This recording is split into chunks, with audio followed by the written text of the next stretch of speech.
ఫిర్యాదులు స్వీకరించి సమస్యలు పరిష్కరిస్తామని రెవెన్యూ శాఖ మంత్రి అనగాని సత్యప్రసాద్ హామీ ఇచ్చారు. భూ అక్రమాలపై 45 రోజుల పాటు ఫిర్యాదులు స్వీకరించి సమస్యలు పరిష్కరిస్తామని రెవెన్యూ శాఖ మంత్రి అనగాని సత్యప్రసాద్ స్పష్టం చేశారు. వీఐపీ ప్రారంభ విరామ దర్శన సమయంలో తిరుమల శ్రీవారిని మంత్రులు అనగాని గోటిపాటి రవికుమార్లు దర్శించుకున్నారు. టీటీడీ ఆలయ అధికారులు మంత్రులకు స్వాగతం పలికి దర్శనం ఏర్పాట్లు చేశారు. గర్భాలయంలో స్వామిని దర్శించుకుని మొక్కులు చెల్లించుకున్నారు. అనంతరం ఆలయం వెలుపలకు వచ్చి కొంతసేపు మీడియాతో మాట్లాడారు. గత 5 ఏళ్లలో విద్యుత్ ఛార్జీలు విపరీతంగా పెంచారని, తమ ప్రభుత్వం మాత్రం పేదలపై భారం పడకుండా చూస్తోందని గోటిపాటి పేర్కొన్నారు. గతంలో జరిగినటువంటి అన్యాయాన్ని తిరిగి పునర్నిర్మించుకుని రాష్ట్రాన్ని మంచి గాడిలో పెట్టాలనే లక్ష్యంతో ప్రజలందరూ కూడా పెద్ద ఎత్తున వన్ సైడ్గా ఓటేసి ఈ యొక్క ఎన్డీఏ కూటమిని గెలిపించారు.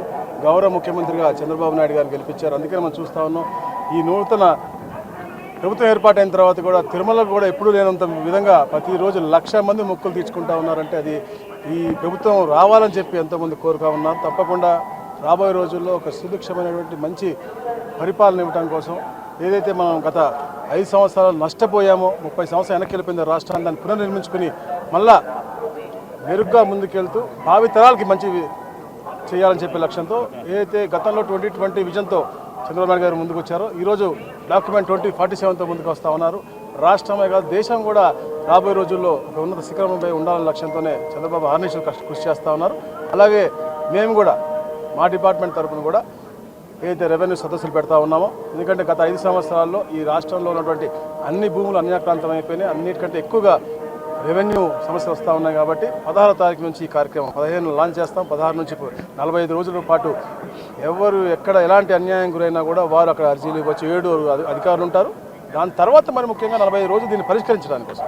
అలాగే అయితే గ్రామాల్లో కూడా ఫోన్ చేస్తూ ఉన్నారు, మేము బయటపడి చెప్పలేకపోతున్నాం, భయపడుతుంటే ఇంకా భయభ్రాంతులు చేస్తూ ఉన్నారు. కాబట్టి వాళ్ళకు కూడా సపరేట్ కాల్ సెంటర్ పెట్టి వాళ్ళ సమస్యలు పరిష్కరించే దిశగా తప్పకుండా ఈ ప్రభుత్వం ముందుకు పోదని తెలియదు. పూర్తిగా దానిపైన అధ్యయనం చేసి తప్పకుండా అన్యాయం జరిగింది కాబట్టి ఏదైతే గతంలో అంటే ఈ అసైన్మెంట్ ల్యాండ్లు అనేది ఇప్పుడు ఈ చరిత్ర ఈరోజు 10 సంవత్సరాలు 20 సంవత్సరాలు 30 సంవత్సరాలు కాదు, 100 సంవత్సరాల నుంచి ఎప్పుడెప్పుడు ల్యాండ్లెస్ పూర్కి ఇవ్వడం జరిగింది. దాని తర్వాత ఎన్నో యాక్ట్లు మారినాయి.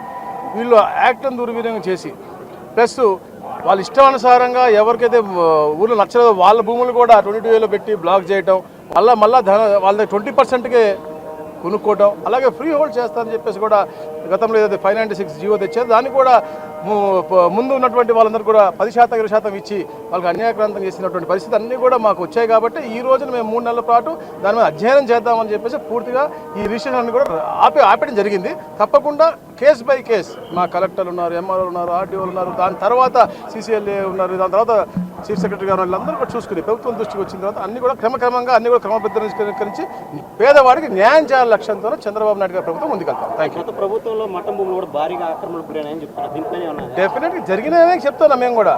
తిరుపతి మన విశాఖపట్నంలో ఒక టైప్ ఆఫ్ ల్యాండ్ ఉంటాయి, సెటిల్మెంట్ ల్యాండ్, ఎక్స్మిలిటరీ ఉంటాయి. ఇక్కడ నీ మఠం భూములు, ఎస్టేట్ భూములు అన్నీ ఈ ప్రాంతంలో ఎక్కువగా ఉన్నాయి.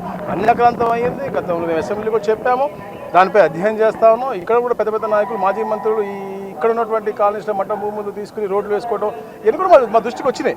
ఇవన్నీ కూడా అప్పుడే కదా వచ్చింది. మనం అన్నీ కూడా అధ్యయనం చేసి తప్పకుండా ఎవరికైతే అర్హత దాని మీద ఉందో వాళ్ళకి లభించే విధంగా మేము కార్యాచరణతో ముందుకెళ్తాము. Thank you. ఈ 5 సంవత్సరాలు కూడా భగవంతుడు ఆశీర్వాదంతో ప్రజలందరికీ కూడా మంచి చేయాలి అనే ఉద్దేశంతో ఏ నమ్మకంతో అయితే కోరుకున్నారో ఆ నమ్మకాన్ని ఏమాత్రం కూడా చెడ్డపేరు తీసుకురాకుండా ముందుకు తీసుకెళ్లే ప్రయత్నంలో భాగంగానే మేమందరం కూడా ముందుకెళ్తాం. తప్పకుండా ఏదున్నా సరే ప్రజలకి నచ్చే విధంగా గత ప్రభుత్వం చేసిన విధానాలు ఏ ఒక్కటి కూడా మా దృష్టికి వచ్చిన వాటిని అన్నింటినీ కూడా సమస్కరించుకుంటూ ముందుకు తీసుకెళ్తాం.